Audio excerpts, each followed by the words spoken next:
is Hector Valdez. I'm in section 24 and I'll be discussing the quote, "Since personality only predicts about 10% of organizational performance, it is useless to understanding organizational life." To get a better understanding of this quote, we must define personality. Personalities are constant patterns of behavior over time across different situations that make us unique.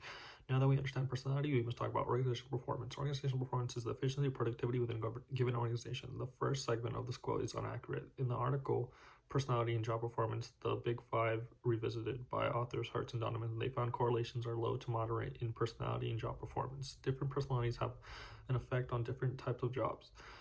This makes sense when we go deeper into it. So someone that has a low score of open-mindedness may have trouble being an artist. They refuse to change and listen to any new ideas, while an open-minded person is available to draw inspiration from anywhere and use it in their craft. So one definite link that Hertz and Donovan saw in organizational performance was conscientiousness.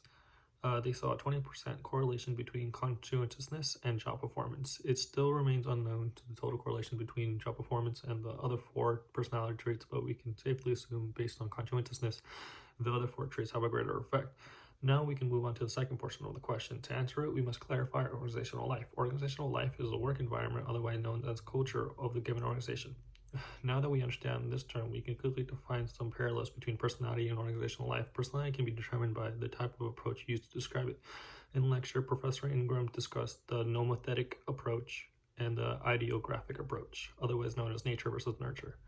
So nomothetic approach says that we establish our traits through our genes. It says that we developed our personality at birth and the environment has no effect on our personality. The approach that better aligns with answering this question is the ideographic approach. This tells us that we are primarily influenced by our environment and are always adapting. Using this approach, we see that personality develops in whatever setting that you're put into and tells us more about the traditions and values that an organization has. If an organization values open-mindedness, you know that the organization life would be creative and complex, as an organization has similar-minded personalities. I can draw personal experience to better answer this question. Like, my high school had a graduation rate of 87%. I was surrounded by personalities that, in my interpretation, scored lower. In conscientiousness and agreeableness, I saw students lacking in motivation and had emotional reactions when confronted with challenges.